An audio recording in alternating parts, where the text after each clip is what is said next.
IMOTEP, bienvenue à tous les internautes de l'Académie de la culture noire, bienvenue sur notre plateforme. Et aujourd'hui, nous avons un argument concernant le nouvel ordre mondial, la globalisation et la mort des cultures. Aujourd'hui, vous êtes avec moi, Eruka Nefera Coutinetier, et ensemble avec Kufu IMOTEP Atumra, nous allons parler de cet argument. Et j'espère que vous allez vraiment aimer. Si vous avez des questions, n'hésitez pas à nous poser vos questions aussi. Douane encore le bienvenue à tous. Aujourd'hui, nous allons traiter d'un sujet qui va aller dans tous les sens. Nous allons parler de la mort des cultures, de la globalisation et du nouveau ordre mondial. C'est que nous sommes en train de voir avec nous, avec l'effet des les 5G, la technologie 5G qu'on est en train de forcer les personnes à avoir. Mais avant de commencer, j'aimerais ici lire un commentaire. Demain, nous avons fait une émission, Coutinetier se souviendra, sur comment les nouvelles générations des enfants de la diaspora sont en train de grandir sans culture. Et je vais ici lire les commentaires d'un Pangui, d'un scène qui m'a écrit, qui dit Otep, bonjour, j'ai suivi l'audio, mais je constate que ces problèmes ne concernent pas seulement les enfants de la diaspora. Même les Africains qui vivent si Kama actuellement élèvent les enfants avec la culture pop occidentale post-coloniale. Les enfants mangent européens. La majorité des écoles sont des écoles avec les programmes français pour les pays francophones. Les vacances, c'est toujours en Europe. Les enfants vivent en Afrique, mais n'ont aucun contact avec l'Afrique. C'est vraiment désolant. C'est un commentaire qui m'est allé tout droit au cœur. Et je pense que la fois dernière, j'ai défini ce qu'on appelle culture. La culture, c'est un ensemble des images, des mémoires, des odeurs, des bruits, des sons qui sont transmis de génération en génération. Les mémoires, cette mémoire, c'est ce qui est traduit par culture et l'essentiel de l'âme collective. Alors, quand ces images, quand les passages d'une génération à une autre de ces images ont été interrompus, eh bien, on a affaire avec des golems, ce que j'appelle golems, c'est-à-dire des êtres vides. L'être complètement vide. L'âme d'un peuple, c'est sa culture. L'âme d'un peuple, c'est sa culture. Et une personne, sans qui n'a pas réussi sa culture, eh bien, c'est un conteneur vide. C'est un produit d'esclavage. Il ne peut être bon qu'à être utilisé parce qu'il n'a pas une orientation à soi. Le problème de la destruction culturelle n'est pas un problème typiquement africain. Le monde entier est en train de souffrir de ces problèmes-là. Ou même quand on parle de l'Occident, il est en train de souffrir de ces problèmes-là. La destruction culturelle. La destruction culturelle est une maladie Khazar qui est en train de détruire.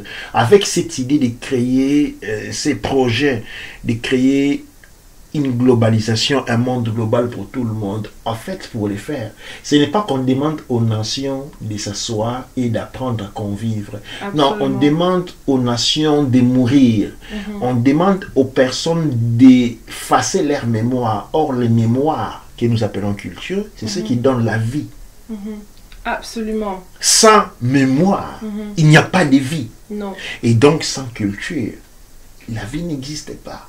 Donc si je peux t'interrompre juste un peu, c'est vraiment, au fait, quand tu dis on rassemble des peuples, après à la fin on crée la globalisation, qu'est-ce que se passe? Le peuple, au fait, quand ils sont tous ensemble, les Africains ils viennent, ils voient la dépravation des mœurs, alors ils se disent que non, ce sont les Européens qui sont à l'origine de cette dépravation des mœurs. Les Anglais, ils viennent, ils disent que ça sont les Écossais qui se comportent comme ça. Les Écossais viennent, ils disent que ce sont les Français qui se comportent comme ça. Ce sont les Français qui boivent tout le temps. Les Français disent non, non, non, ça c'est pas nous, ça sont les Allemands. Donc à la fin, au fait, on se rend pas compte parce que les peuples ne parlent pas entre eux. Mais en fait, il y a des comportements qui sont là, qui ne viennent d'aucun des pays. Mais en fait, ce sont les pires de tous les comportements de tous les pays qui sont enforcés à tout le monde à titre de représentant de la race. Mais en réalité, chaque race est rapide pour accuser, pour dire que ça ne vient pas de chez nous. Mais en réalité, ça vient de chez personne. Ça a été imposé par un lavage de cerveau. Un lavage de cerveau pour tout le monde. Et aussi, au fait, en lisant les commentaires que le Mpangi a laissé, Mpangi doit être pour ce commentaire parce qu'il a parlé pour beaucoup d'entre nous. Et pourquoi je dis ça? Je me rappelle, moi, qui a grandi sur Katiopa aussi, quand j'étais plus jeune, au fait, effectivement, mon père, il voyageait souvent avec son travail. Alors, à chaque fois quand il revenait, il nous disait que non, regarde, ici, il y a l'embouteillage, ici, c'est désordonné. En Europe, c'est pas comme ça. En Europe, tout est ordonné, il y a le macadam, et tout est propre, c'est vraiment facile, c'est bien, c'est beau, et tout. Donc, à la fin, petit à petit, on a commencé, par rapport aux exemples qu'on nous donnait, on a commencé à haïr le pays. On se disait que pendant les vacances, on devait aussi aller là-bas pour voir de nous-mêmes, pour jouir, pour avoir tous ces jouets, pour avoir tout ce monde en couleur, et vraiment aller là-bas et vraiment en jouir de tout ce qui était bien fait là-bas. Et maintenant, cet exemple est très très important parce que je vais parler de cet exemple un peu plus tard avec un autre point de vue. Alors là, je pense que ça va vraiment vous choquer. Mais pour ma part, c'était vraiment un exemple c'était vraiment une situation où je me disais que non, au fait, qu'est-ce que j'ai fait au bon Dieu pour mériter ça? Eh bien, on est venu, effectivement, il y avait une période où la famille a commencé à bouger, c'est arrivé à notre tour, on est arrivé en Europe. Et en arrivant en Europe, quelques mois plus tard, je me suis dit, waouh, on ne s'est pas battu pour notre pays. On ne s'est pas battu pour construire notre pays. On avait la chaleur, on avait le soleil. Au fait, je ne savais même pas à quoi ça semblait avoir un manteau sur le corps. Et moi, je me disais c'était beau. Mais le jour où j'avais plus envie de porter ce manteau qui était très lourd, j'avais pas d'autre choix que de le porter. Je devais avoir des boots. Faire attention de ne pas glisser avec la neige. Pendant que tout ça, je n'avais pas connu ça en grandissant. En grandissant, on avait le soleil.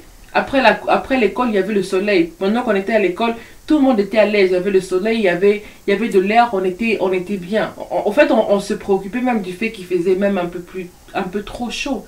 On disait, il fait trop chaud ici. Et on avait de la nourriture fraîche. Au Congo, quand on jette les tomates ou quand on jette les grains de tomates par terre, on n'a même pas besoin de cultiver le sol dans certaines places.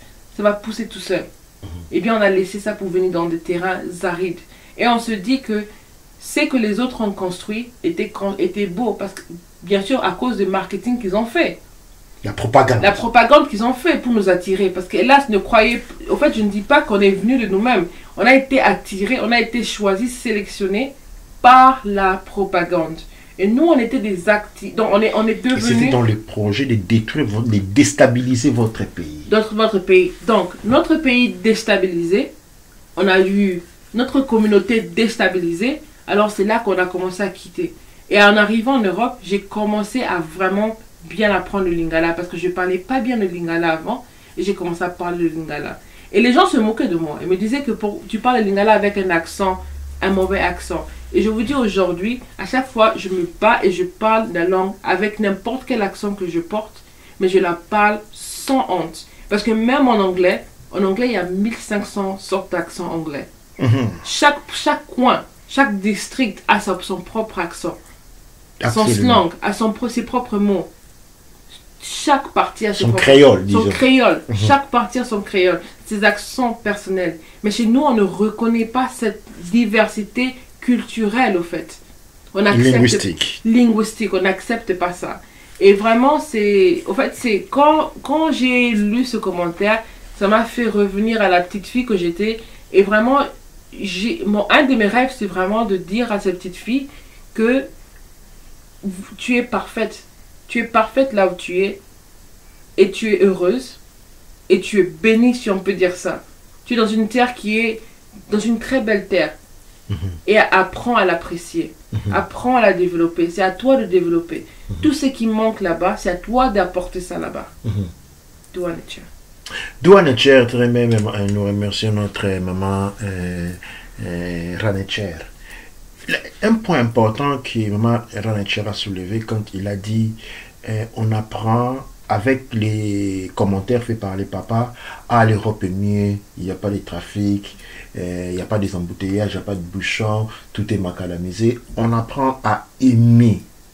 Maintenant, il se point que par rapport à la parapsychologie appliquée à la thermodynamique, c'est-à-dire quoi?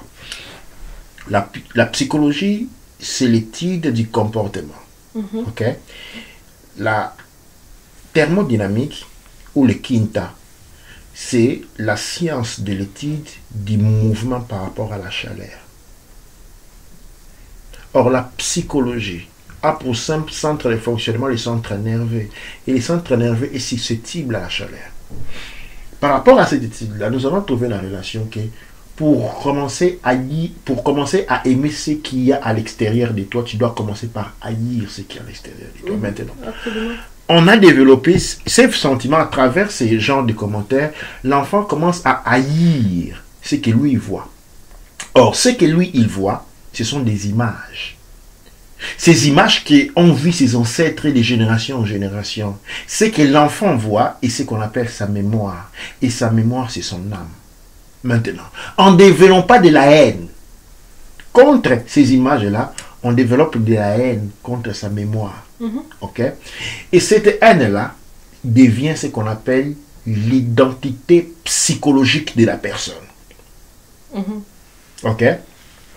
Quand on va étudier, on force les enfants à parler le français et à haïr leur langue, ok, à aimer la culture des autres, comme Véféné a signalé, à manger l'occidental parce que celui africain n'est pas bon.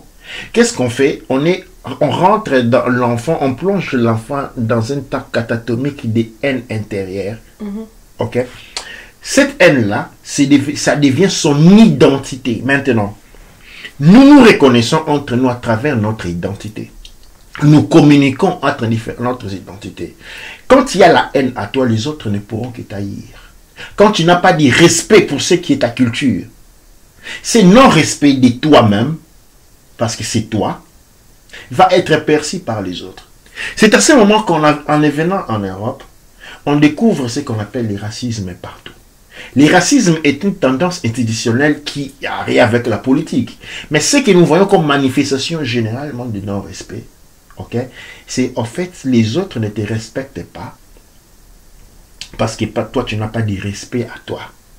Okay? En voyant une femme noire avec des cheveux tissés blancs, ça c'est un non-respect pour son propre identité. Alors l'autre personne ne peut en aucun cas, d'un point de vue du fonctionnement de la psychologie normale, il ne peut pas te respecter parce qu'en toi, il y a un paramètre de non-respect de toi-même. Et surtout quand on voit que c'est faux. Oui. Et quand une personne se met les colorades pour devenir clair de peau, c'est clair qu'il y a une haine intérieure, peut-être inconsciente, mais la haine est là. Et l'autre personne, en te regardant, va te regarder avec un visage de haine. Alors, on va tout de suite sauter au racisme. Ce n'est pas du racisme. C'est un reflet que tu es en train de voir de toi-même sur toi-même en autre personne. Toi, Netia, en fait, si on devrait même analyser ça, c'est pour... On voit que les êtres humains, nous sommes des êtres qui avons une communication qui n'est pas seulement parler, mais c'est une communication avec le corps et le mental et dans beaucoup d'autres sens. Donc, quand une personne démontre ou a des, on peut dire, a des exemples en soi qui montrent qu'il y a une haine personnelle, au fait, chacun d'entre nous, à un certain niveau, a une sorte d'haine en nous. On a de la joie, on a tous les sentiments, on a déjà vécu tous les sentiments. Donc, en ayant expérimenté tous ces sentiments, alors notre expérience de ces sentiments sont en nous. Donc, dès qu'on voit une personne qui démontre d'avoir une sorte soit de haine envers soi-même, effectivement, en fait... Ça rentre en connexion avec la haine que nous, on a. Que nous, on a. Et surtout, quand il y a une haine vers soi-même, en fait, ça peut se traduire soit en une autre haine en soi, et alors c'est comme si, on sent comme si la personne envoie un message de haine envers soi-même. Donc, c'est comme si la personne te demande de t'haïr toi-même. Alors, en réalité... tu réponds agressivement contre cette personne parce que tu ne veux pas montrer la haine vers toi, mais tu montres la haine vers l'autre personne. Oui, d'où naît la phrase qu'on dit Mindere Balingara Bisote. Les blancs ne nous aiment pas, les blancs ne nous aiment pas parce que nous ne nous aimons pas en premier lieu. Absolument. Je donne un exemple, les Chinois n'ont pas ces problèmes-là. Ok? Les Chinois, ils n'ont pas à ces mesures, ils s'en foutent complètement. Parce qu'il y a une identité qui se décèle. Je ne prends pas c'est tout le peuple, tous les autres peuples ont ces paramètres-là. Okay? Nous, par contre, nous sommes affectés par ces paramètres parce que dans le monde entier, nous sommes encore les seuls peuples qui vivent encore dans un état catatonique de haine propre. Et cette haine-là devient notre ennemi parce que nous la voyons partout. qu'on aille à Russie, qu'on aille au Japon, qu'on aille partout, se retrouve dans ces situations parce qu'il y a un problème préliminaire. Nous avons été éduqués, hein, à la haine. Mhm. Nous avons été éduqués à la haine. Il y a eu une rupture, manque de transmission d'informations culturelles. En ces moments-là, on est rentré dans une phase de haine propre. Et cette haine-là, on se la porte partout. C'est grâce à cette haine-là qu'on veut être sapeur, on est à mesure de tout détruire. Et on est en train de tout détruire. Pour ça, c'est pour ceux qui nous regardent. Nous devons faire vraiment appel à nos frères et sœurs pour apprendre à regarder dans cette direction-là, à se poser des questions dans cette direction-là. Mais continuons sur le long, nous arrivons sur le point de... Aujourd'hui, je me suis retrouvé dans un bar chez un ami italien, juste pour s'allier. Et quand à peine je suis rentré, il y avait des gens qui étaient en train de marcher. Et ces gens-là m'ont tout de suite regardé. Alors, il y a une femme qui s'est levée, qui est venue près de moi et m'a demandé si je faisais des émissions sur la chaîne YouTube. J'ai dit oui, c'était bien moi. Il me reconnaît, il m'a dit qu'elle ne parlait pas le français, mais vu les décors qu'il y a autour de moi, et elle a plus ou moins compris que je parlais d'héritage culturel. Et je lui ai confirmé ça, elle est directe. Quand je lui ai confirmé ça, elle m'a invité à s'asseoir à leur table. Et quand je suis arrivé, il y avait une groupe de 6 personnes. Et elle m'a demandé de lui expliquer au moins ce que je faisais. Je lui ai demandé que je les ai expliqué que je me battais pour la conservation, l'héritage culturel noir. Ils ont adoré ça. Et ils m'ont expliqué qu'ils font ce travail-là depuis très longtemps. Depuis maintenant 20 ans qu'ils sont en travail d'ici. Ils m'ont expliqué c'est quoi les problèmes de l'immigration. Ils font quel travail? C'est-à-dire de la conservation de l'héritage culturel. De quel héritage? De l'héritage culturel écossais. C'est-à-dire, ils m'ont expliqué c'est quoi la relation qu'ils ont eue avec l'Angleterre. Depuis 2001, ils ont vu cette masse énorme de l'immigration venant de tous les parties du monde, de l'Asie et de l'Afrique. Et c'est là à basculer leurs équilibres culturels. Pourquoi? Effrayant. C'était trop. Ils étaient habitués à des ambassadeurs, des familles des ambassadeurs qui arrivaient. C'est-à-dire, dans une classe normale en Écosse, il y avait 2-3 étrangers, mais la majorité était, la majorité était des Écossais. C'est-à-dire, pour la première fois, ils se sont retrouvés dans des classes où leurs enfants étaient devenus la minorité. Alors, c'est quoi? Les gens venus de l'étranger ont apporté des cultures complètement diverses qu'ils ont exprimées à l'école et ils ont vu leurs enfants. Ils m'expliquaient que dans les dernières 20 ans, ils ont vu comment leurs cultures se sont dégradées au point où les mâles qu'eux acquisaient les enfants, par exemple anglais, tels que la prostitution légère, les drogues, l'alcool, ainsi de suite. Dans les derniers 20 ans... La culture de l'ivresse. La culture de l'ivresse, ce que j'appelle la culture pop. Dans moins de 20 ans, leurs enfants, se sont transformés en ça. Et il m'expliquait comment, par exemple, dans la ville de Glasgow, où l'on vit, qui est une ville pratiquement créée par les Anglais, quand ils ont subi cette attaque-là, très puissante, ils ont vu les dangers que cela allait apporter dans leur pays, du point de vue de la destruction culturelle. Qu'est-ce qu'ils ont fait? Pour ne pas rentrer dans la violence immédiate, qu'est-ce qu'ils ont fait? Ils ont décidé d'abandonner Glasgow aux immigrés. Et ils sont allés vivre dans les villes à l'extérieur de Glasgow. Pourquoi? Pour conserver leur héritage culturel. Et dans les dernières 20 ans, ils ont travaillé puissamment pour faire ce que leur langue, les gaéliques qui avaient été mis à côté par l'Angleterre, qu'ils puissent redevenir un cours obligatoire pour les enfants, que les enfants apprennent les gaéliques. Ils se sont éloignés de cela. Qu'est-ce qu'ils ont remarqué? Ils ont remarqué que les Noirs et les Arabes aussi commencent aussi et aussi veulent aller vivre là où ils ont fui, où ils se sont retirés.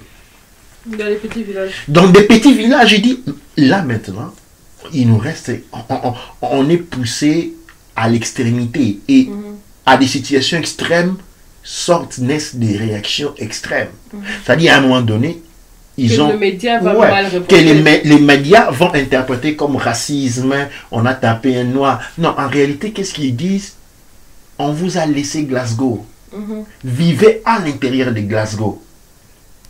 Ce n'est pas qu'on ne veut pas de vous, mais on a les devoirs millénaires de conserver notre culture, de manière qu'il soit passé à nos enfants de manière intacte. On ne veut pas que nos enfants soient contaminés.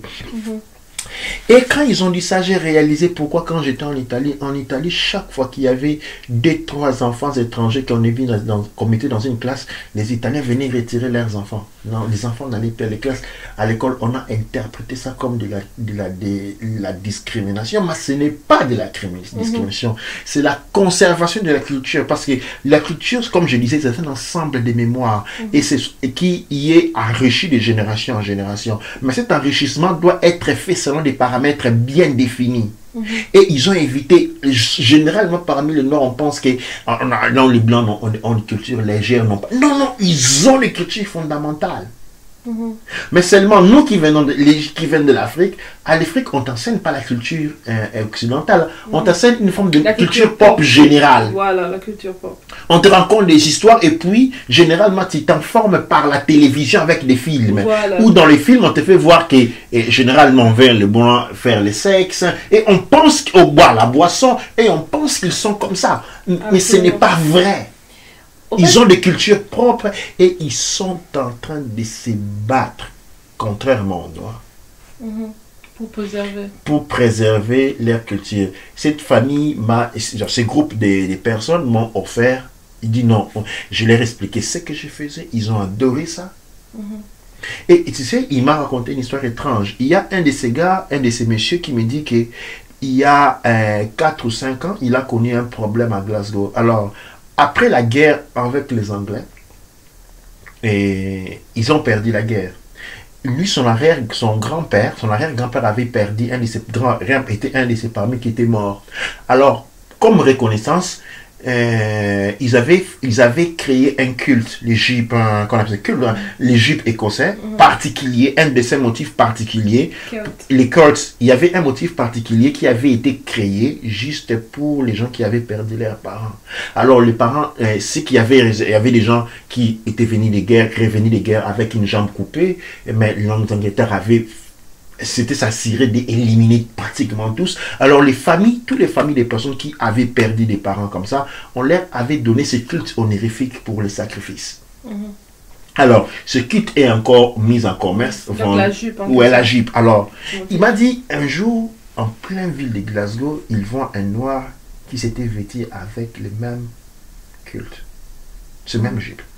Alors il dit, la colère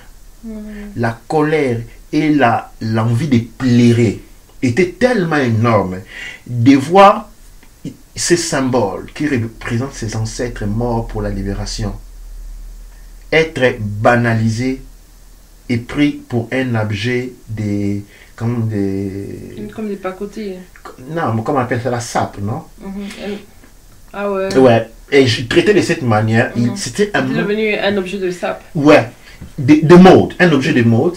Or, c'est une histoire, c'est un objet de conservation des mémoires historiques, ok, et une reconnaissance pour la contribution, pour avoir combattu pour leur peuple. Mis de manière banale, il n'a pas pu s'arrêter de cracher sur cette personne. Mais il ne crachait pas sur la personne, il crachait sur l'ignorance, sur le non-respect. Mais aussi, il faut souligner que la personne qui portait ce kilt ou cette jupe écossaise avait acheté la jupe écossaise, s'est procuré la jupe écossaise chez un autre Écossais. Donc en fait, c'est un autre Écossais qui a vendu la culture de leurs ancêtres à la personne ou qui a donné ça à quelqu'un d'autre. Et ce qui fait que maintenant, la personne se fâche contre le fait que ce sont les Écossais eux-mêmes qui d'abord ont détruit la culture. Et aussi, il y a une personne qui utilise sans pour autant comprendre l'origine et la provenance de ce sacrifice qu'ils ont fait et de la reconnaissance. Donc c'est un peu comme quand on fait la commémoration des ancêtres pour les Européens, pour ceux qui sont tombés pendant la guerre mondiale et tout ça comme ça. Et c'est comme s'il y a une personne maintenant qui prend ça et puis met ça dans les cheveux pour faire la sape. Ouais. Et je pense que bon, la personne, les commerçants, lui, veut faire son argent. C'est normal. C'est plutôt l'autre personne Non, mais qui doit... en fait, c'est déjà cette action, déjà, c'est une action à accuser parce que c'est la même chose avec en Afrique. On voit des personnes qui, à un moment donné, ils ont vendu l'art culturel africain de la famille. Pourquoi? Parce qu'ils devaient faire de l'argent. En réalité, oui. Moi, je dis la première faute, c'est le commerçant parce que le commerçant, il pouvait vendre beaucoup de motifs et se dire que non, si je suis un commerçant écossais, parce que ce sont les Écossais, premièrement, qui font ce marché pour les kilts, pour les jupes écossaises. Donc, c'était aussi le commerçant qui devait se dire que non, je dois garder ma culture. Et voilà les motifs que vous pouvez porter. C'est les motifs des touristes, entre guillemets. Et ça, ce sont les motifs pour nous. Donc, c'est pour les personnes de cette famille et c'est pas pour n'importe qui. Effectivement, c'est la même manière quand on part au Parlement anglais ou on parle n'importe quoi. Ils ont n'importe où, là où il y a, par exemple, si on part voir la reine aujourd'hui, on peut vous donner des couronnes que les enfants peuvent acheter pour porter. C'est pas qu'on va vous vendre la couronne de la reine d'Angleterre. Tu vois, mais lui, il a vendu au fait ce qui était pour les ancêtres en même temps. Et donc, la personne qui est maintenant ignorante la porte sans pour autant savoir que c'est un élément qui est très culturel d'abord en premier lieu, qui représente une très forte culture, et alors c'est comme ça qu'il tombe, en étant une sorte de touriste, il tombe victime aussi de ça. De ce point de victimation, je pense pas, combien penses-tu de Japonais iraient faire du tourisme au Congo et mettraient par exemple un vêtement de Manikongo sur lui? Ils ne le feraient pas. Peut-être un collectionneur, par exemple, il peut y avoir un collectionneur japonais ou chinois qui est un collectionneur, il collectionne les arts, les objets d'art. Il va voir peut-être le costume de Manikongo, il va l'acheter comme collection, il va la conserver comme collection, mais il ne va pas la mettre sur lui. Okay? Il ne va pas la mettre sur lui. Et ça, c'est quelque chose de très, très, très particulier que nous faisons. La personne qui vend, oui, peut-être il ne s'attend pas que toi, tu puisses mettre ça dans une fête. Peut-être tu es un collectionneur. Mais le problème, c'est quoi? Pour conclure l'histoire du jeune, il me raconte qu'il a été traîné au tribunal et pour violence, et puis après, il y avait une bagarre qui s'était déclenchée pour cette histoire-là. Et il a été condamné à quelques mois de prison. Son avocat a voulu partager pour avoir une réduction, peut-être pour avoir les services sociaux. Il a dit non, je vais faire tous les jours des prisons qui m'ont été données pour honneur à mes ancêtres. Et ça, c'est quelque chose que nous devons apprendre à comprendre. C'est-à-dire, l'immigré devient une arme entre les mains des Khazars, entre la main des colons, pour détruire notre culture. En fait, en premier lieu, on déstabilise ta culture, on la détruit. Une fois que tu as été détruit, une fois que ta culture a été détruite, tu deviens comme un poison pour les autres. Tu as en toi les poisons de la destruction. Et quand tu vas aller chez les autres, tu vas commencer à te comporter de manière... Parce que ta culture, c'est ce qui te permet d'avoir les garde-fous. Maintenant, quand cela a été détruit, tu vas aller quelque part, tu vas commencer à détruire. On a vu ça par exemple avec l'islam, avec les fondamentalistes islamistes financés par les États-Unis. On a créé l'islam violent. Et quand dans l'histoire de l'islam, on doit les signaler, quand tu rentres en Irak, j'ai parlé avec beaucoup de musulmans, j'ai voyagé à travers la Turquie. À l'époque, avant cette hégémonie américaine, l'islam était quelque chose de normal, c'est ta culture. Non, c'était même pas accentué religion, c'était une culture. Et il n'y avait pas des obligations. Les obligations islamiques à l'homme, tout ça, viennent avec le fondamentalisme islamique financé par les États-Unis. On crée maintenant une branche culturelle dans l'islam qui, lui, est violente. Et c'est cette branche islamique violente qui immigre. Nous avons dernièrement vu les films avec la guerre de la Syrie. La plupart des Syriens ne veulent pas venir en Europe.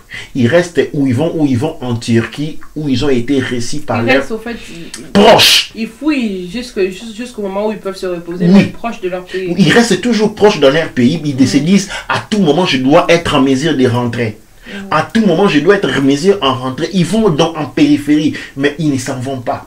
Et ça, c'est les vrais islam. Moi, je dirais même que, comme on dit, l'extrémisme, c'est juste pour garantir et vendre quelques journaux à la fin. Parce qu'en fait, vraiment, quand tu as raconté ce point de vue-là, et quand on a discuté de ça, j'aimerais aussi discuter avec les autres qui nous écoutent.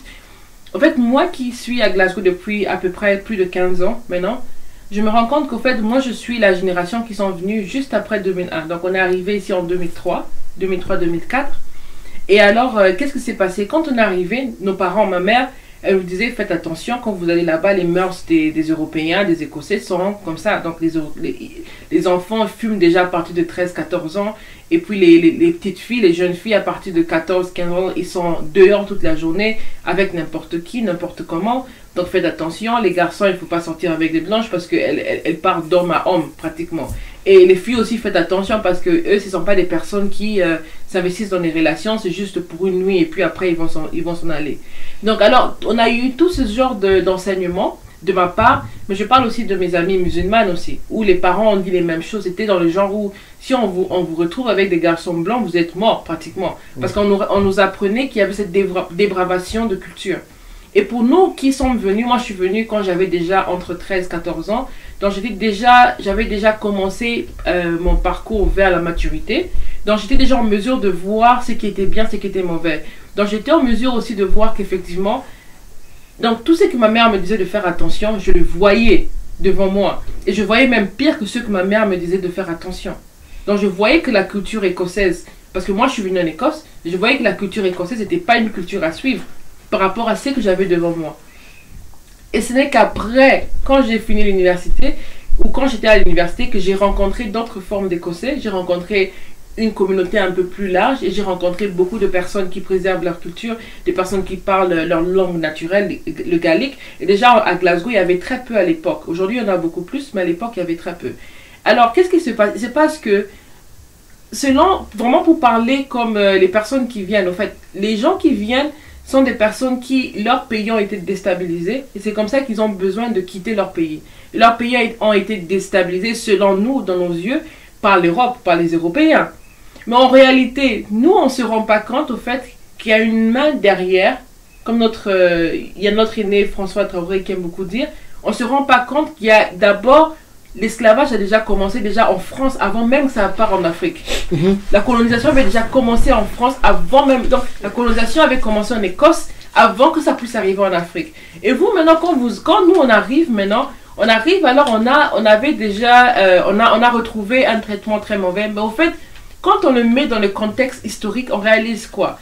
Entre 1995 à 1999, 1995 à 99, les Écossais, ils ont commencé à demander le référendum pour demander l'indépendance. Ils ont commencé ce processus-là qui a duré pendant beaucoup de temps et on ne les a pas donnés. En 1998, ils ont décidé de ne pas donner le référendum, mais on les a laissé former le Parlement écossais. Alors, pendant beaucoup d'années, ils ont fait la guerre pour retrouver leur unité culturelle nationale. Et bien, le gouvernement anglais les a donné ça, effectivement, à la fin. Et qu'est-ce qui se passe? Comme cadeau empoisonné, avec le nouveau gouvernement qu'ils ont créé, on nous a dit, comme vous avez créé un nouveau gouvernement écossais aussi, malgré que vous faites partie toujours du Royaume-Uni, mais on va aussi vous donner quelques responsabilités. Et la part de vos responsabilités, c'est d'accepter les immigrants. Qu'est-ce qui se passe? Les immigrants... Cheval de Troie. Le cheval de Troie. Les immigrants à qui on a déstabilisé leur pays en premier, d'abord, deviennent l'arme pour déstabiliser les autres pays. Pourquoi? Parce que l'immigré qui vient en UK, qui vient au Royaume-Uni, il vient pour aller vivre à Londres. Pourquoi? Parce qu'il a vu des films, qui parlaient de Londres, il a vu des films qui parlaient de New York, Washington, Paris. Genre, il est à la recherche de la culture pop, voilà. La culture de la dépravation. Pas vraiment la culture de la dépravation, mais il est à la recherche de la culture pop de la manière qu'il a vu à la télévision. Ouais, c'est ça la culture de la dépravation. Donc avec les films. Là où il n'y a pas de culture, là où les gens sont bien, ils ont l'impression d'être... C'est basé sur l'argent, basé sur les futilités, c'est ça la culture pop. Oui, mais je veux vraiment dire que la personne qui vient, ne sait pas ou ne se rend pas compte que dans la part derrière la culture pop, il y a la dépravation, où la culture pop représente une grande sorte de dépravation. En fait, la personne, lui, il voit juste ce qui est. Oui, Chacun est acheté par un point qui est soit il voit des grandes, il a l'impression d'avoir des belles voitures, des grandes maisons, mais ça n'existe pas, en fait. Oui, le fait que quand pour accepter une culture pop, il faut avant tout s'être débarrassé de la sienne ou négativiser la sienne. Et déjà, cela consiste à un processus de dépravation culturelle. C'est-à-dire la personne qui vient à la recherche de Londres, du point de vue de la déontologie culturelle, c'est un débravé culturel. Effectivement. Donc, alors avec ça, on a les personnes qui sont venues et après on les a dispersées en UK, donc en Royaume-Uni, on les a envoyées dans divers villages, petites villes et tout ça et consorts. Pour détruire les cultures qui résistaient en Europe. Donc, sans le savoir. Alors, eux, ils ont fui les guerres, ils ont fui des problèmes, donc la déstabilisation politique et toutes sortes d'armes qui ont été utilisées contre les pays africains et aussi les pays du Moyen-Orient. Alors, tout le monde sont venus et alors on est arrivé ici. Au fait, vous vous retrouvez que pour une raison ou une autre, il y a une masse de personnes qui viennent. Et la masse continue à grandir. Et alors, vous allez à l'école. Et quand vous allez à l'école, vous voyez cette dépravation culturelle que vous avez trouvée là-bas. Mais vous ne rendez pas compte qu'entre-temps, il y a eu le travail qui a été fait pour avoir le Parlement écossais, pour avoir une nouvelle identité culturelle écossaise. Et après, quelques temps après, alors vous arrivez là. Et directement après, donc il y a une croissance aussi des personnes qui arrivent. Et jusqu'en 2014, si je ne me trompe pas, c'est là qu'on leur donne finalement le référendum pour voter pour avoir leur indépendance et ils votent au contraire. Pourquoi? Parce que pendant 14 ans, ils ont travaillé pour s'assurer que quand on va arriver à la période où il faut voter, il y aura des personnes qui sont venues, qu'on a mis en Écosse par force, parce qu'eux, ils n'ont pas choisi d'arriver à Glasgow. Ils vont se trouver avec un pays qui est un peu hostile aussi en même temps. Ouais, pour des raisons de protection culturelle. Sans comprendre les raisons, et personne ne va comprendre les raisons. Et ces groupes ne vont jamais se parler. C'est fait de manière que les deux groupes ne puissent jamais se parler pour comprendre. Parce que qu'est-ce qui s'est passé entre-temps, pendant cette période-là? Il s'est passé aussi qu'il y a eu des problèmes, qu'on a eu des problèmes avec les jeunes filles, au fait. Parce que la plupart des pays qui sont arrivés en premier, c'est des pays musulmans conservatifs où en fait, les garçons ne pouvaient pas fréquenter les filles. Alors, ils fréquentaient les filles européennes, les filles écossaises. Et qu'est-ce qui s'est passé? C'est passé que dans leur culture, pour les filles, c'était on ne touche pas à nos filles. Ah non, on ne touche pas, ouais. Pas de sexe avant le mariage. Mais le pas de sexe avant le mariage, ça ne tombe que sur les filles. Mais pas avec les autres. Avec les filles. Pas de sexe avant le mariage et ne touche même pas les autres, d'autres cultures. Maintenant, chez les garçons, il n'y avait pas ce même genre d'enseignement. Ce qui fait que les garçons qui grandissaient, bien sûr, en grandissant, ils se retrouvent dans la culture européenne. Alors, ils ont commencé à utiliser les filles européennes, en sachant qu'ils vont toujours se marier avec les filles de leur culture, parce que leurs mariages sont préarrangés en même temps. Et il y a eu une grande masse de filles, surtout entre les années, si on parle des années 60 et jusqu'aujourd'hui, il y a eu une très grande masse. Mais dernièrement, à partir entre je peux dire 1980 à aujourd'hui, il y a aussi eu les abus qu'on appelle les abus des jeunes filles. Pourquoi? Parce que les jeunes filles étaient impressionnables. Alors, il y avait des groupes qui, par exemple, apprivoisaient une fille, soit écossaise, anglaise. Ils apprivoisaient la fille anglaise et puis la fille, ils commençaient un copinage copain avec une seule personne. Alors, on lui racontait des histoires petit à petit pour faire en sorte que, soit de manière amicale, quand cette histoire sera finie, on passe les détails de la fille à un autre garçon qui va venir tout de suite entrer dans l'histoire. Et donc, c'est un peu comme si... On a fait une femme du groupe. Une femme de groupe. Donc, en fait, pour la fille, elle sort avec différents personnages. Mais en fait, ce sont des personnes du même groupe qui viennent un après l'autre avec elle. Et elle a l'impression d'avoir des histoires amoureuses avec des personnes qu'il aime vraiment. Mais en réalité, ce sont des personnes qui ont compris un jouet. Ils ont compris sa mentalité, ils ont compris comment elle réfléchit, comment elle pense, qu'est-ce qui lui fait bouger et tout. Et alors en même temps, ils partagent ça dans le groupe et c'est comme ça que maintenant ils savent comment venir la séduire et comment venir utiliser cet enfant. Et donc c'était dans des cas encore plus, je peux dire, brutal où La fille, alors, elle devenait maintenant la femme du groupe, comme tu dis, dans la femme du groupe, où elle était, il y avait la peine, par exemple, soit on en enlevait, ou encore la fille fouillait la maison parce qu'on créait une sorte de problème entre le copain et sa famille. Donc, elle fouillait la famille. Et d'une manière où elle fouille la famille, c'est là quand elle est capturée, alors elle est forcée dans la prostitution. Jusqu'à ce que la famille va la pardonner et commencer à faire des recherches pour la fille pour comprendre ce problème-là. Et c'est comme ça que j'avais même regardé un documentaire qui disait par exemple que nos filles ne sont pas une viande halal ou une viande kosher. Parce que ça s'est passé tellement trop dans les cultures qui avaient cette interdiction où les garçons maintenant commençaient à aller avoir la dépravation sexuelle avec les jeunes filles. Ouais. Mais pas avec les filles de même âge. C'est ça que je souligne. Et pas des relations amoureuses, c'était des relations vraiment d'abus à cause de ce facteur-là. Et aussi pourquoi? Parce qu'il n'y avait pas de respect pour la culture trouvée. Pourquoi il n'y avait pas de respect pour la culture trouvée? À cause de la culture pop. Parce que tout le monde avait l'impression que la culture qu'on trouvait avait cette culture pop. Qu'on voyait à la télévision. Mais eux, au fait, ils n'avaient pas cette culture pop. Eux, ils ont vu la culture pop naître avec l'arrivée de ceux qui venaient de l'extérieur. Il y a une contradiction, c'est-à-dire, voilà. Les Écossais voient la culture pop arriver avec les étrangers qui arrivent, les mondes africains et le monde arabe, pendant que les mondes arabes, eux aussi, sont convaincus de trouver la culture pop en Écosse. C'est-à-dire, chacun est convaincu des choses, il n'y a rien autour. Mais il y a aussi, par exemple... Ça a créé le Big Bang, au fait. Ouais, en fait, pour les Écossais, généralement, on en connaît beaucoup. Ils sont complets depuis l'enfance, pratiquement. Ils sont en copinage pendant 30 ans et puis ils vont se marier.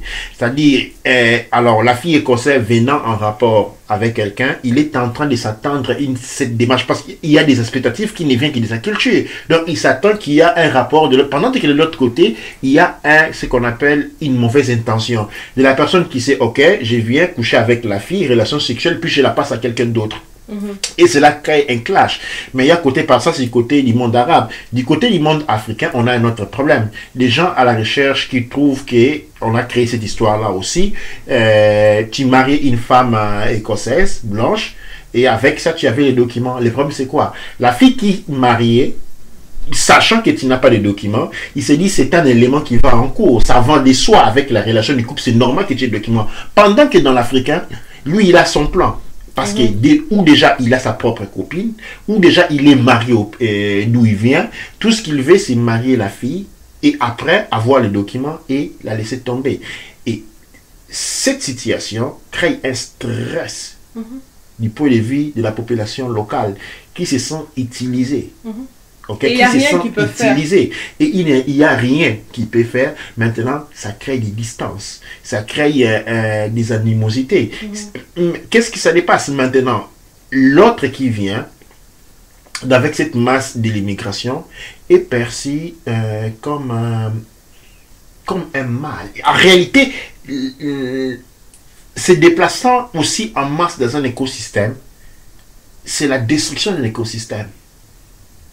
C'est la destruction de l'écosystème. C'est pourquoi, même dans les anciens temps, les mouvements de masse, migratoires de masse, ont porté à la destruction des grands empires. Souvenons même Kemet. Kemet a été détruit. Quand il y a eu la forte migration venue du monde, disons, du monde asiatique. C'est la forte migration du monde asiatique qui a déstabilisé Kemet. Mais effectivement, c'est ce qu'on disait que le déplacement de masse, c'est la seule manière pour que le peuple qui se déplace puisse garder sa culture. Ouais. En même temps. Et c'est vraiment... Non, ça dit, ce déplacement de masse, ce n'est pas fait comme dans le temps. Dans le temps, il y a une culture qui se déplace pour aller quelque part d'autre, pour changer de territoire. Mais ici, on parle des milliers de personnes venues de 500 000 places différentes qui sont en train de converger en un seul point. On se retrouve maintenant dans un endroit, une confusion du point de vue culturel qui ne peut que causer du tort à la culture locale parce qu'elle va complètement la démembrer. La culture locale doit se défendre contre 50 000 cultures venues de 10 000 places différentes. Et tous vont converger dans un seul point, chercher des convues dans un seul point. Et cela porte à la destruction. Et c'est la raison... On ne sait plus comment maintenir... On ne sait plus comment maintenir une sorte d'équilibre aussi en même temps. Parce que moi, je me rappelais, quand on est arrivé, beaucoup de gens disaient que non, quand on était plus jeune en Écosse aussi, ils disaient ça, qu'on pouvait laisser la porte de la maison ouverte. On n'avait pas de mur, on pouvait aller chez les voisins, on laissait la porte ouverte, les enfants pouvaient aller jouer dehors. et tout le monde savait que les enfants étaient sains et saufs. Et nous, si on disait que oui, effectivement, chez nous, dans nos villages, on n'a pas besoin de fermer les portes, en fait, on n'a pas besoin de fermer quoi que ce soit. Les gens vivent en communauté, ils vivent en famille.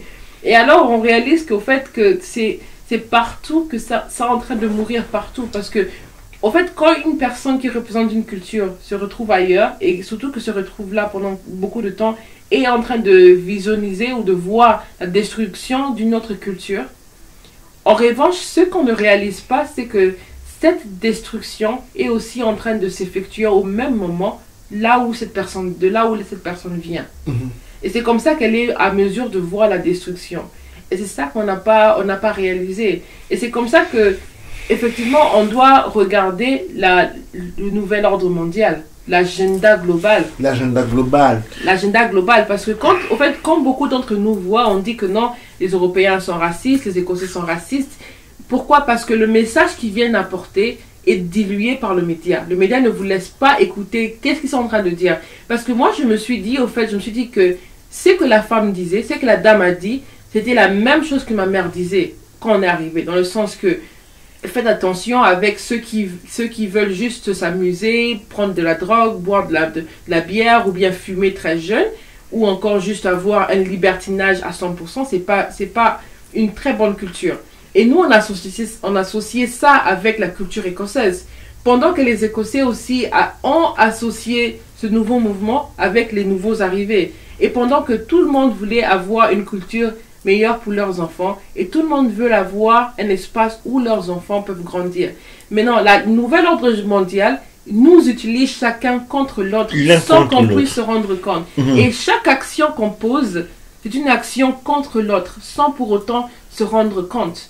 Donc chaque action qu'on pose pour notre propre survie, effectivement, on la pose au déprimant de l'autre. Parce que le mouvement écossais qui se fâche, qui dit on veut pas de ça, on veut pas de ça, en réalité ne disent pas qu'on veut garder notre culture, on veut maintenir notre héritage, on veut que nos enfants soient des vrais Écossais.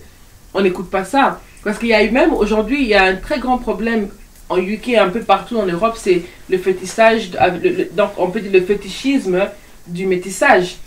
Donc toutes les personnes veulent avoir des enfants métis sans pour autant se rendre compte que c'est un être humain.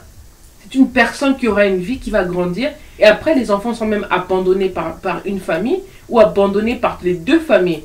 Et la plupart des enfants aujourd'hui métissés grandissent au social. En UK, ils grandissent au social parce qu'il n'y a personne au fait qui sont là pour leur aider. Parce que les parents maintenant aujourd'hui, avec tous les films qu'on a vus, il y a une sorte de fétissage pour ça, parce que même aujourd'hui, quand on fait des promotions, on fait des advertisements ou des publicités à la télévision, on voit des couples avec des enfants métissés. On voit des couples mixtes. Et donc ça, c'est poussé aux personnes, sans pour autant comprendre qu'il y a deux cultures qui viennent ensemble. Il faut comprendre les deux cultures pour être à l'aise ensemble et pour bien croître ensemble. Et ça crée des très très grands problèmes. Et ce sont les enfants qui payent ce pot cassé. Et il ne peut pas y avoir, c'est-à-dire, nous devons rentrer dans la mécanicité de l'être. Ok? Admettons que l'être, c'est comme une voiture avec une seule place. Ok, non? Et c'est-à-dire, il doit toujours avoir une culture de base. Et puis, on peut apprendre tant de choses dans l'universalité. Mais une personne ne peut pas être de base de deux cultures. Parce que l'être humain, du point de vue de sa mécanique, il est conçu comme une voiture à un seul poste, à un seul siège. Maintenant, le point avec le métissage, on se trouve que la personne a devant lui des cultures qui sont en lutte. Qu'est-ce qui arrive généralement? Que le poste reste vide. Parce qu'aucune des deux cultures permet à l'autre de s'asseoir. Et cela porte une grande confusion au niveau de l'être. Au niveau de l'être. Et moi, je me souviens qu'en venant du Congo, on sait que quand on voit les filles métisses, généralement, c'est de la prostitution. Les garçons métis, c'est généralement des mécaniciens. C'est-à-dire les métiers les plus simples, dans la délinquance, dans la criminalité, ce genre de choses. Pourquoi? Parce qu'ils ont une forme de confusion intérieure qui les met dans une situation étrange. Mais les autres non plus, dans diverses cultures, on a toujours évité cela. C'est-à-dire, la culture est très, très, très importante. Et il faut la comprendre. Et nous devons inviter. On a été surpris de voir, par exemple, j'ai vu qu'il y a des groupes qui sont des groupes qui sont maintenant actifs à Glasgow, qui sont en train de se battre pour la conservation du patrimoine culturel écossais. Ils sont en train de s'arranger pour la conservation de la culture écossaise. Et la seule manière que nous pouvons faire, c'est faire de même. En fait, les personnes que j'ai rencontrées, ils ont dit, on connaît beaucoup de gens, on voit beaucoup de noirs, mais jamais on va parler. Parce qu'on t'a vu, on a vu une personne intègre. C'est-à-dire, ils se sont approchés à moi parce qu'ils ont vu une personne qui émanait une intégrité culturelle. Et ils m'ont dit, c'est ce qui les a poussé à venir vers moi. Ils m'ont traité avec respect. Et je le répète, parce que souvent, on est dans cette acculturation, on pense qu'il faut devenir comme l'être. Mais il ne faut pas penser parce que vous avez mis une cravate, une veste, que les gens vont oublier que vous n'êtes pas blanc. C'est pas parce que vous avez mis un culte que les gens ils vont vous confondre. Mais plutôt en mettant un culte, vous êtes en train, la seule chose que vous êtes en train de faire voir, vous êtes en train de faire voir, vous avez une haine cachée contre vous-même. Vous voulez tout faire pour ressembler aux autres. Mais les autres ne vont pas, et c'est fait que dans le mécanisme de l'être, c'est pas l'être, la personne ne va pas apprécier l'effort que tu es en train de faire pour devenir comme lui. La seule chose que l'être va voir, c'est que tu as une haine contre toi-même. C'est comme ça que nous voyons cela. Où tu veux le remplacer. Et oui, ça vient après. Mais la première chose qui vient, c'est le fait que tu as une haine contre toi-même. Ok, moi, automatiquement, j'ai de la haine contre toi. C'est automatique, la relation de l'être. La même chose quand on voit les filles noires, quand on voit un garçon noir aller avec une fille blanche. Le réflexe, c'est quoi? C'est une haine. Pourquoi? Parce que la fille aussi reflète un rejet de sa propre culture. Mais attention, cette rejet-là, c'est de leur propre culture. C'est nous qui l'avons apporté en venant chez eux, ayant des gens qui ont une haine contre leur propre culture, en restant ensemble avec eux, ils ont été contaminés, ont commencé à manifester un rejet pour leur propre culture. En fait, aujourd'hui, la plupart des filles, juste pour dire rapidement, aujourd'hui, la plupart des filles qui ont des très longs mesh extensions et tous ces genres d'ajouts, plantes, comme on peut les appeler, les perruques et tout, aujourd'hui, ce sont les filles blanches. Hein. Oui, et maintenant, c'est que les anciens, comme dans la communauté des anciens, ils ont vu ça, ils ont essayé de se battre, ils se battent contre ça. C'est pourquoi ils organisent des fêtes avec la folklore pour dire aux gens que vous devez, aux enfants. Maintenant, ce groupe m'a dit que et maintenant, ils sont en train d'agir au niveau des écoles. Dès l'école maternelle, on veut avoir ils ont des cours d'acculturation. Où on dit aux enfants, tu es ça, tu ne dois pas devenir cet autre. Tu dois être fier de ce que tu es. Maintenant, beaucoup de Noirs, ça va leur casser la tête de savoir que les Blancs sont dans cette élite-là, de la valorisation culturelle, de la défense culturelle. Parce que quand on arrive à la culture, les Noirs ont baissé les bras. Pas tous les Noirs, heureusement, mais la plupart, on a laissé les bras. On veut tout faire pour ressembler aux Blancs, comme nous a écrit notre frère ici. Et j'ai parlé avec des jeunes garçons noirs dernièrement. Cette idée de l'individualisme, où l'on pense que l'on est soi, ça c'est la destruction. Il faut savoir que chaque être existant sur un territoire bien déterminé, son importance ne s'arrête pas seulement au niveau de ce que tu fais, l'argent que tu vis. Non, c'est comme un arbre. L'arbre n'est pas là seulement pour, disons, pour donner des fruits. Il fixe la terre, il transforme l'oxygène. Il y a beaucoup de rôles joués qui sont inconscients ou imperceptibles. De même que l'être, tu es né au Congo, à part le fait que tu sois un être qui va se développer, aller se marier, construire une maison, donner des enfants, qui sont des choses que, disons, un rôle objectif et connu. Nous avons un rôle inobjectif et non perceptible étant sur le territoire. Maintenant, en abandonnant ces rôles-là, parce qu'on veut chercher la vie meilleure, sans se rendre compte de tous les niveaux de rôles que nous occupons, que nous sommes appelés, que la nature a fait pour nous a construit pour, eh bien, la nature est abandonnée. Ces rôles, il n'y a plus un seul poste, parce qu'on on se limite toujours, ah, je suis pauvre, parce que je dois avoir ce qu'il y a en Occident. Complètement pas. Les serpents du désert ne vivent pas comme les serpents de l'eau. Ce sont tous des serpents, mais ils ont des besoins complètement différents. Que pensons-nous qui arriverait si les serpents de l'eau commencent comment on dit, à penser vivre comme les serpents du désert? C'est la nature qui en succomberait. Et ça, c'est le message que nous devons, avec force, essayer de transmettre. Il est difficile à nombre d'entre nous de comprendre ces messages. En fait, je voulais juste ajouter aussi, je me rappelle une fois, ce que tu viens de dire, c'est très important. Je me rappelle une fois, je connaissais un groupe de filles. Il y avait un groupe de filles, il y avait quelques filles écossaises et un groupe de filles noires qui étaient amies quand on grandissait. Parce qu'ils avaient pris dans le même building que moi et c'était des amis. Alors, il y avait une caractéristique que je trouvais un peu étrange chez eux. C'était le genre que les filles noires de ce groupe sortaient qu'avec des garçons blancs. Et les autres filles écossaises sortaient qu'avec des garçons noirs. Et alors, il y avait une fois une maman écossaise qui leur a demandé, mais comment est-ce que vous êtes noir, vous sortez pas avec les garçons noirs, pourquoi vous préférez les blancs? Alors, ils disent que non, pour des problèmes, on ne les comprend pas, ils ne sont pas des bonnes personnes, blablabla. Ils ne respectent pas les femmes. Alors, on demande aussi à l'autre fille, la fille blanche, mais pourquoi toi, tu ne veux pas sortir avec les garçons blancs? Elle dit la même chose aussi. Ils ne respectent pas les filles, ils ne savent pas comment bien traiter une femme, tout ça comme ça. Moi, je préfère les noirs parce qu'ils traitent très bien les femmes. Alors, elle a posé la question, comment est-ce que toi, tu pars chez l'autre pour la même chose que elle fuit là-bas et maintenant, toi, tu aimes et l'autre n'aime pas. Donc, il y a eu cette chose qui, comme tu dis, une haine de soi, ou c'est une manquance pour se reconnaître soi-même, pour aller chez l'autre. Et alors, c'est à ce moment-là que la maman a compris que non, au fait, le problème que vous avez, c'est que vous tous, vous voulez avoir des enfants métissés. Mais vous ne vous rendez pas compte, au fait, que vous êtes en train de créer des enfants qui vont avoir une vie plus longtemps que votre relation. Quand votre relation, votre plaisir sera fini, ces enfants vont continuer à avoir une relation. Donc, vous allez créer une situation de stress comme ça, et puis après, c'est pas un problème.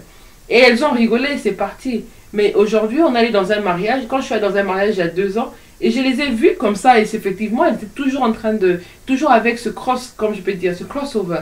Donc c'est pour dire comment vous êtes des meilleures amies. Une apprécie les noirs, et l'autre n'apprécie pas les noirs pendant qu'elle est noire, et elle apprécie les blancs, pendant que celle qui est blanche n'apprécie pas les blancs. Plus ou moins. Et c'est vraiment pour montrer qu'en étant amis, vous êtes des personnes que vous connaissez bien, mais pour une raison ou une autre, il y a un virus qui a été mis en vous pour que vous ne puissiez pas avoir le même standard ou le même, comment je peux dire, vous ne pouvez pas avoir une patience pour celui qui vous ressemble. Vous n'avez pas cette tolérance pour celui qui vous ressemble. Et c'est là qu'on parle d'un virus. Parce que dans cette situation, on voit des personnes qui sont ensemble, mais qui pour autant cherchent d'aller ailleurs, particulièrement. Et c'est ça la culture pop. Et c'est comme ça que nous, en fait, on a pensé que c'était l'Europe qu'on a trouvé qui était comme ça. Mais en réalité, c'est par les films que nous avons tous regardés. Et alors là encore, avec ça, j'aimerais rentrer avec l'exemple que j'ai donné. Moi, quand j'étais jeune, je rêvais d'arriver en Europe. Les Européens, les Écossais aujourd'hui, ils rêvent d'aller faire des vacances à New York. Ils rêvent d'avoir des vacances à Washington. Certains rêvent d'aller à Paris, d'autres rêvent d'aller un peu partout. Eux aussi, ils rêvent d'avoir des vacances à l'extérieur. Aujourd'hui, quand on est en Europe, on voit que tout le monde va avoir des vacances, aller se reposer, ça veut dire aller visiter quelque part d'autre, aller chez quelqu'un d'autre. Parce que chez eux, ils ne peuvent pas se reposer. Chez eux, ils ne peuvent pas avoir des vacances. Donc, aller avoir des vacances, ça veut dire quitter son pays pour aller adorer le pays de quelqu'un d'autre. Et donc, ce problème-là, aujourd'hui, à cause de la culture pop, la culture de la télévision, la culture des films américains ou les films qu'on a regardés à la télévision, parce que des fois, il y avait des films américains que nous, on pensait étaient des films américains, qui étaient des films canadiens, ou des films britanniques, ou des films français, ou des films même belges ou allemands, qu'on a traduits dans des langues. Donc, à cause de cette culture de cinéma, parce que même cette culture de cinéma, vous allez voir, ça a été créé par plusieurs peuples. Encore une fois, on a l'agglomération qui a créé une culture qui n'existe pas. À Hollywood. À Hollywood. Une culture qui n'est même pas représentative de la culture américaine. Non, absolument pas. C'est une expérimentation. C'est une culture tout simplement qui n'existait pas. Voilà. Et donc, c'est cette culture-là qui est présente dans beaucoup d'entre nous. Et c'est comme ça que nous, quand on parle par exemple des Européens, on parle des Européens par rapport aux films qu'on regardait. Et ce n'est qu'en étant ici, en réalisant et en échangeant avec des personnes qui ont les mêmes batailles que nous, qu'on réalise qu'au fait, ils ont les mêmes problèmes. Ils ont le même problème, c'est même quand tu vas sur les plans de la religion. En Afrique, quand tu vas, tu dis religion chrétienne, une religion européenne, absolument pas. Absolument pas. Et je fréquente beaucoup de groupes écossais qui sont en train de se battre pour les retours à leur religion d'origine, les religions druides, ainsi de suite. J'ai parlé avec une femme qui m'a dit, quand elle se pose la question, qu'est-ce qui est arrivé dans leur vie? Qu'est-ce qui est arrivé sur la terre de leurs ancêtres? La réponse est que le christianisme est arrivé. Alors nous, on pense qu'on voit le christianisme être influent en Afrique. Attention, le christianisme, ce n'est pas d'origine occidentale. Ils ont subi cela et ils sont en train de subir cette haute destruction. Il est vraiment nécessaire que nous reprenons. La seule manière que nous pouvons sauver notre monde, c'est que nous devons réintégrer nos cultures. Les gens qui pensent que faire l'européen, mais c'est crabé comme l'européen, c'est une culture moderne. Eh bien, je vais vous donner une très mauvaise nouvelle. La culture moderne, ça n'existe pas. La culture moderne n'existe pas. L'Italien a sa culture authentique, traditionnelle. Les Français a sa culture authentique, traditionnelle. Je ne vous parle pas des Français de Paris qui ne sont autres que des sujets d'expérimentation. Tout comme les Congolais de Kinshasa qui sont des sujets d'expérimentation. Celui de Brazzaville, on appelle ça Brazzaville justement, on dit capitale. Ok? Les grandes cités, ils sont tous des sujets d'expérimentation. Mais la France, ce n'est pas Paris. Vous voulez connaître la France, allez dans les villages. Et on va voir combien de temps vous allez y rester. Mais oui, vous voulez faire les Français. Pour faire les Français, on ne fait pas les Français à Paris. Ça, c'est les popistes. Tu veux faire les Français, va dans les villages de Bourgnon, en Bretagne. Allons voir comment tu vas. Tu veux faire l'Italien, ne les fais pas à Rome. Va à Corleone. Il faut aller à Corleone, faire l'Italien. On va voir combien de temps. Va à Secondigliano, à Naples, faire l'Italien. Tu veux faire l'anglais, ne sois pas à Paris. Va dans les villages anglais, écossais. Tu vas voir que nous sommes dans l'erreur. Tu ne peux pas abandonner ta culture. Parce que du moment où tu abandonnes ta culture, tu n'es plus un être humain. Trouve-toi un autre nom. Tu ne peux pas vivre dans l'individualité. Du moment où tu vis dans l'individualité, c'est parce que tu as effacé ta mémoire culturelle. Et tu n'es pas un être humain. Tu n'es pas un être humain. Tu es quelque chose d'autre. J'appellerais ça être 5G. 5G. Et nous devons réaliser l'importance de cela. Et c'est que nous nous battons chaque jour. Et je découvre qu'en Europe, il y a des mouvements qui sont en train de battre pour défendre l'authenticité de leur culture. Et les gouvernements, les médias, pour leur faucher chemin, leur traite d'extrémistes. Bien entendu, il y a toujours quelqu'un qui se fâche, tape sur dessus, mais ce n'est les extrémistes, c'est les minorités. Ça, c'est vrai partout. C'est vrai partout. Il y a toujours quelques extrémistes, quelqu'un qui gueule. Mais ce n'est pas les corps, ce n'est pas la majorité. La majorité veille tout ce que nous voulons. En fait, ces gens, quand ils m'ont vu, ils se sont tout de suite retrouvés en moi. Parce qu'ils ont compris que nous sommes en train de faire quelque chose. Nous sommes en train de faire la même bataille. La conservation de notre culture. La conservation de nos identités, de nos mémoires, des manières à la passer de génération en génération pour permettre à la vie. Parce que la vie, c'est une question de mémoire. Et les mémoires sont dans la culture. Du moment où une personne abandonne ces mémoires-là, eh bien, ce n'est plus un être humain. Il peut parler, marcher, rire. Mais regarde droit des yeux. Ces personnes démontrent toujours une forte arrogance, pensent de tout savoir, à la quête de l'argent jusqu'à rien. Ce ne sont pas des êtres humains, c'est un virus. Le virus veut toujours tout pour lui. Dès qu'un virus est introduit dans un corps, il ne pense plus à rien. Tout ce qu'il veut, tout ce qu'il trouve, c'est pour lui. C'est comme ça que les virus tuent le corps. Parce que les virus sont des entités individuelles. Ils ne vont jamais en groupe. Même quand ils sont en groupe, chacun va à sa propre direction. Ils sont individuels. Il n'est pas ce qu'à manger. On n'a jamais vu un virus laisser quelque part à quelqu'un d'autre. Non, ça n'existait pas. Mhm. Ok? Je vais finir cette histoire avec une histoire de l'alimentation. Mhm. Aujourd'hui, la culture pop nous apprend qu'il faut nourrir l'enfant chaque 3 heures. Ok? Or, nous savions dans le temps, dans les cultures anciennes, on dit qu'on ne donne pas à l'enfant trop de nourriture. Quand on donne à manger à un enfant, on ne doit pas donner jusqu'à ce que l'enfant soit plein. Pourquoi? Parce que l'énergie, où il est sur la tête, dans la tête, ou il est au bas dans les ventres. Et les ventres, il n'y a jamais une personne qui mange pour deux. Tu as déjà trouvé quelqu'un qui mange pour toi? Jamais. Mais la tête pense pour beaucoup. C'est pourquoi on doit manger peu pour être en mesure de manger beaucoup. Alors, cette culture veut sur la nourriture, où on passe, mange, tu vas là-bas, tu manges, tu vas là, développe l'individualité à l'extrémité. Où la personne, parce qu'il n'y a jamais une personne qui mange pour deux. L'égoïsme, en fait. Et les enfants qui sont nés avec cette culture pop, ce sont des enfants qui sont très égoïstes. Pourquoi? Parce que tout ce qu'ils ont appris, c'est mettre dans l'intérêt de la bouche pour. Et parce que dès qu'une chose rentre dans la bouche, il n'est que pour toi. On ne l'appelle plus avec quelqu'un d'autre. Et si je peux aussi ajouter, c'est que, en fait, cette culture pop a été divulguée dans plus ou moins tous les coins du monde. Pour être sûr, pour s'assurer effectivement que toutes les cultures vont mourir. Absolument. Donc, ils sont en train de tuer toutes les cultures de c'est toutes les toutes les manières. cultures, c'est la guerre contre l'humanité. Contre toutes les cultures. Et c'est comme ça que même quand on regarde, par exemple, aujourd'hui, on nous a vendu dans le monde entier. On nous a vendu l'extrémisme de partout. On nous a aussi vendu l'extrémisme musulman. Et nous, on a accepté ça. Mais en réalité, quand on accepte qu'un mouvement extrémiste, au fait, ça fait qu'on est en train de tuer notre propre culture. Oui. Parce qu'on ne comprend pas, au fait, le cri derrière la souffrance. On ne comprend pas ce qui se passe effectivement. Comme aujourd'hui, avant qu'on puisse attaquer la Syrie, il y a beaucoup des Européens, par exemple, beaucoup des Européens, des Noirs, beaucoup de personnes de tous les pays qui ont fait des marches contre ce mouvement-là. Malgré que ça s'est passé, beaucoup de personnes étaient absolument contre. Il y avait la solidarité. Au fait, la solidarité, c'est un point que le monde perd aujourd'hui.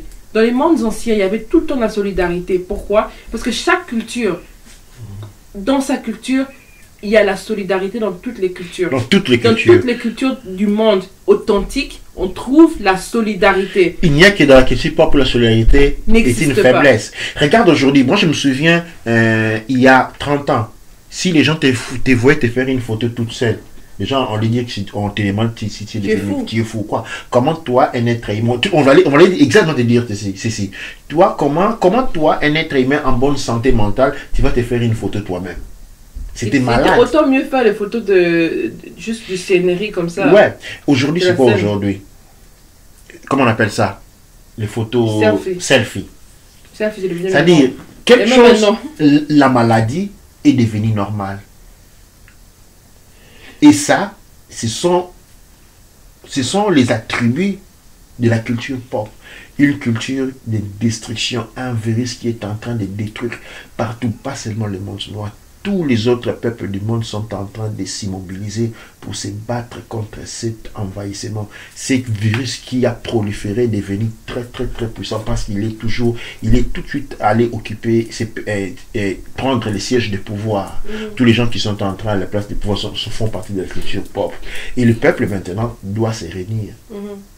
Alors, avant de terminer, moi j'aimerais, franchement, en regardant tout ça, parce que je sais on a parlé de plusieurs thèmes très chauds que beaucoup de personnes vont dire. Alors, si on se retrouve en Europe aujourd'hui, parce que comme j'avais dit au début, il y a beaucoup de personnes qui se retrouvent en Europe pour des raisons bien spécifiques, parce que leur monde culturel a été attaqué et qui a fait qu'ils ont eu le besoin de fuir, ils ont nulle part où aller et se sont retrouvés là où ils sont.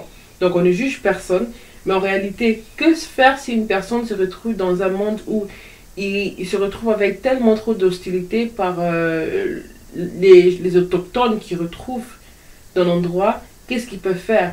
Et aussi, par exemple, des personnes qui se retrouvent soit dans des couples mixtes ou encore qui ont des enfants qui sortent du métissage et qui se retrouvent abandonnés. Parce que dans beaucoup de cas, c'est ce qui se passe à cause du fait, bien évidemment, que ça devient une sorte de fétissage. Donc c'est juste pour, comme on dit, c'est juste pour la nouveauté de l'idée. Une curiosité. La curiosité passe toujours.